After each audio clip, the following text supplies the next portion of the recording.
நீலகிரி, கோவை, ஈரோடு, திருப்பூர், சேலம், தருமபுரி, கிருஷ்ணகிரி உள்ளிட்ட 11 மாவட்டங்களில் இன்று கனமழைக்கு வாய்ப்பு. கரூர், திண்டுக்கல், மதுரை, தேனியிலும் கனமழை பெய்யும் என்றும் வானிலை ஆய்வு மையம் தகவல்.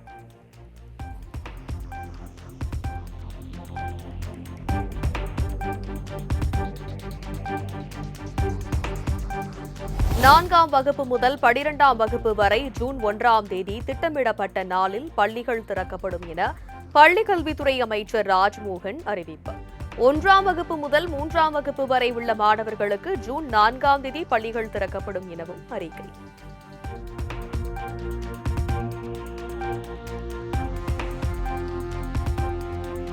PM ஸ்ரீ திட்டம் குறித்து முதலமைச்சர் விஜயுடன் ஆலோசனை நடத்தியதாக பள்ளிக்கல்வித்துறை அமைச்சர் ராஜ்மோகன் பேட்டி.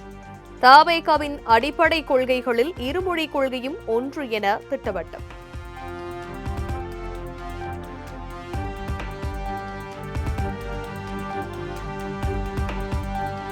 நாளை மறுநாள் 10ஆம் வகுப்பு தேர்வு முடிவுகள் திட்டமிட்டபடி வெளியாகும். பள்ளிக்கல்வித்துறை அமைச்சர் ராஜ்மோகன் தகவல்.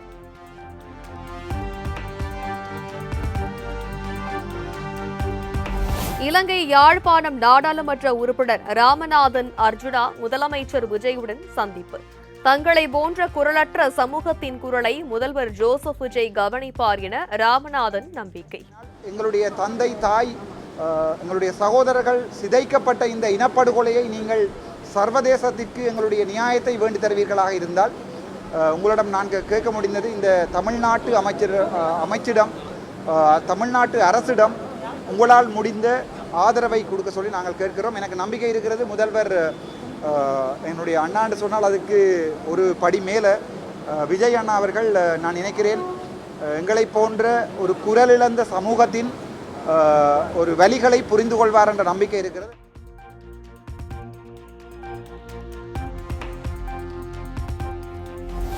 ஊரக வளர்ச்சித்துறை அமைச்சராக பொறுப்பேற்றார் என். ஆனந்த். இருக்கையில் அமர வைத்து முதலமைச்சர் விஜய் வாழ்த்து.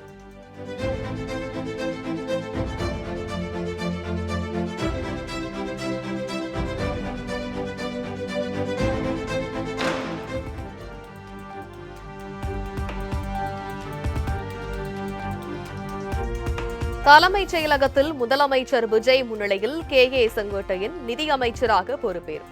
அமைச்சர் இருக்கையில் செங்கோட்டையனை அமர வைத்து முதல்வர் விஜய் வாழ்த்து.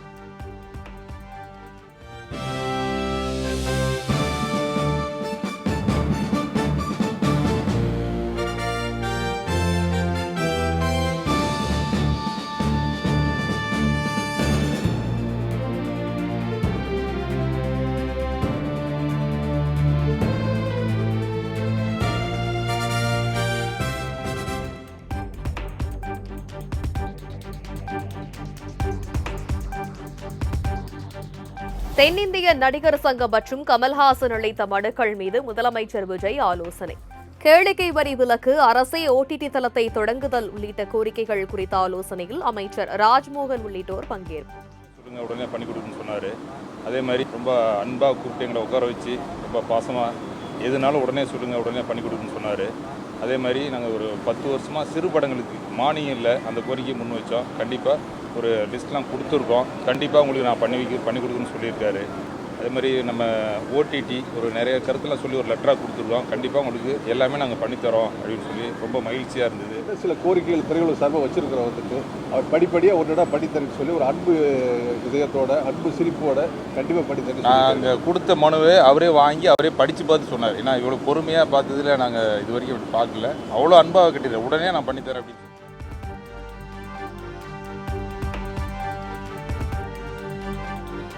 சட்டப்பேரவை சபாநாயகர் JCD பிரபாகருடன் நிதியமைச்சர் செங்கோட்டையன் சந்திப்பு. அதிமுகவில் யார் சட்டமன்ற குழு தலைவர் என்கிற பிரச்சினை நீடித்து வரும் நிலையில் 15 நிமிடம் தனியாக சந்தித்து ஆலோசனை.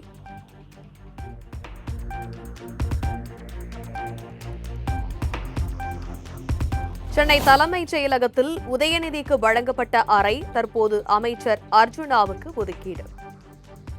கடந்த ஆட்சியில் உதயநிதி வசம் இருந்த விளையாட்டு மற்றும் இளைஞர் நலத்துறை தவேக ஆட்சியில் ஆதவ் அர்ஜுனாவுக்கு ஒதுக்கீடு செய்யப்பட்டுள்ள நிலையில் பொறுப்பேற்பு.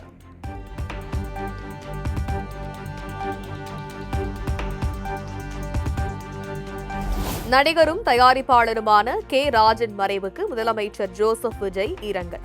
தமிழ் சினிமாவின் போக்கு குறித்து துணிச்சலுடன் கருத்து தெரிவித்து வந்தவர் கே ராஜன் என்றும் முதல்வர் விஜய் புகழஞ்சலி.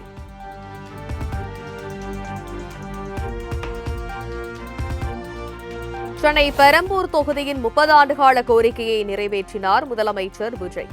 சுமார் 15 தெருக்களைச் சேர்ந்த மாணவர்கள் பள்ளிக்கூடத்தை எளிதில் அணுக வழிவகை செய்யப்பட்டுள்ளதால் பெற்றோர்கள் நிம்மதி.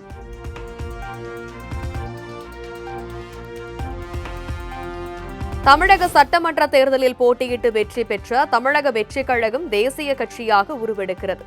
பிற மாநிலங்களில் செயல்படும் விஜய் மக்கள் இயக்கம் மூலம் அதற்கான பணிகள் தொடங்கப்பட்டுள்ளதாக தகவல்.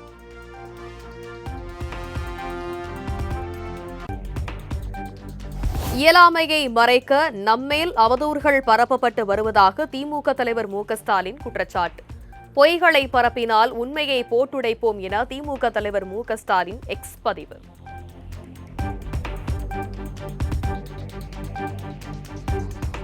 நாளை காலை 9 மணிக்கு அதிமுக மாவட்ட செயலாளர்கள் கூட்டம். சென்னை பசுமை வழிச்சாலையில் உள்ள இல்லத்திற்கு வர வேண்டும் என பொதுச் செயலாளர் எடப்பாடி பழனிசாமி அழைப்பு.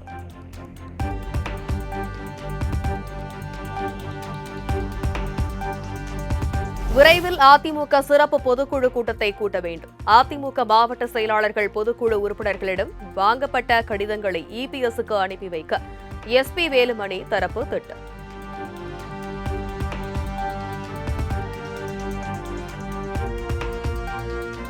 ஐந்தில் ஒரு பங்கு உறுப்பினர்கள் கோரினால் பொதுக்குழுவை கட்டாயம் கூட்ட வேண்டும் என்பது கட்சியின் அடிப்படை விதி. அதிமுக முன்னாள் அமைச்சர் சி விஜயபாஸ்கர் தகவல்.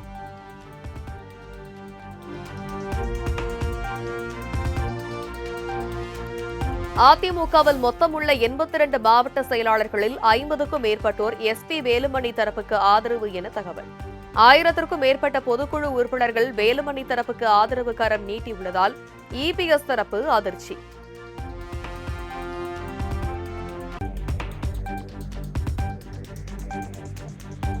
அதிமுகவிலிருந்து முன்னாள் அமைச்சர் செம்மலை விலகல்.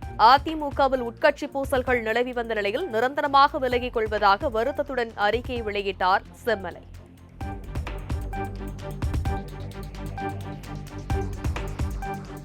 அதிமுகவிலிருந்து விலகினாலும் வேறு எந்த கட்சியுடனும் இணையும் எண்ணமில்லை என செம்மலை விளக்கம். அதிமுகவில் அனைவரும் ஒற்றுமையாக இருந்திருந்தால் எங்களை யாரும் செய்திருக்க முடியாது. தனது எதிர்காலத்தை காலம் தீர்மானிக்கும் என கருத்து.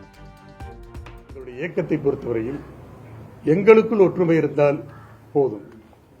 அப்படி ஒற்றுமை இருந்தால் வெளியிலிருந்து எந்த சதி வந்தாலும் அதை எதிர்கொள்ளுகிற ஆற்றல் படைத்தவர்கள்தான் கழகத்துடைய நிர்வாகிகள், கழகத்துடைய தொண்டர்கள்.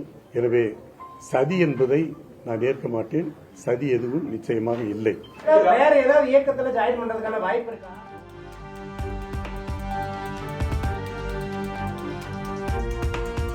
பொது வாழ்க்கையிலிருந்து தற்காலிகமாக விலகுவதாக முன்னாள் அமைச்சர் பிடிஆர் பழனிவேல் தியாகராஜன் அறிவிப்பு.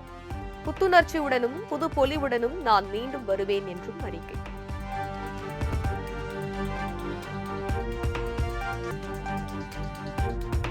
நிலக்கரி இறக்குமதியில் 487 கோடி ரூபாய் முறைகேடு என பிரபல தொழிலதிபருக்கு எதிரான வழக்கு ரத்து. அமலாக்கத்துறை தொடர்ந்த அனைத்து வழக்குகளையும் ரத்து செய்தது சென்னை சிபிஐ சிறப்பு நீதிமன்றம்.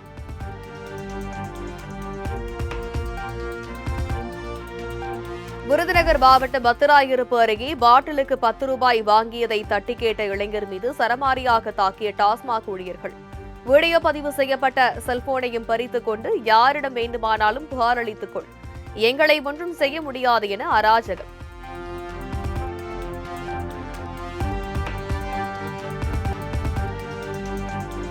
தேனி மாவட்டத்தின் பல்வேறு பகுதிகளில் பலத்த மழை பெய்து வந்த நிலையில் கும்பகரை அருவியில் நீர்வரத்து அதிகரிப்பு. அருவியில் குளிக்க வனத்துறையினர் அனுமதி.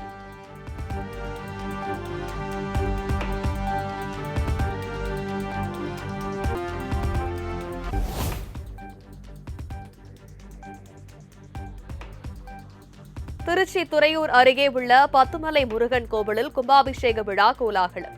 34 அடி உயரமுள்ள முருகன் சிலைக்கு புனித நீர் அபிஷேகம் செய்யப்பட்ட நிலையில் ஆயிரக்கணக்கான பக்தர்கள் பங்கேற்று அரோகரா கோஷமிட்டு தரிசனம்.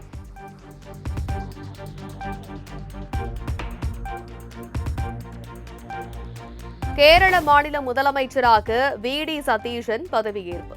20 அமைச்சர்களுக்கும் ஆளுநர் அர்லேகர் பதவி பிரமாணம் செய்து வைத்தார்.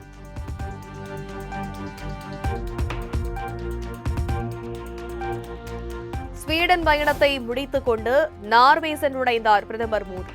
தலைநகர் ஓஸ்லோ விமான நிலையத்தில் உற்சாக வரவேற்பு. பரதம் உள்ளிட்ட பாரம்பரிய நடனமாடி இந்திய வம்சாவளியினர் உற்சாகம். IPL போட்டியில் ஒரு அணிக்கு எதிராக அதிக ரன்கள் விளாசிய வீரர் என்ற சாதனையை படைத்தார் RCB வீரர் விராட் கோலி. பஞ்சாப் கிங்ஸ் அணிக்கு எதிராக 1217 ரன்கள் குவித்து அசத்தல்.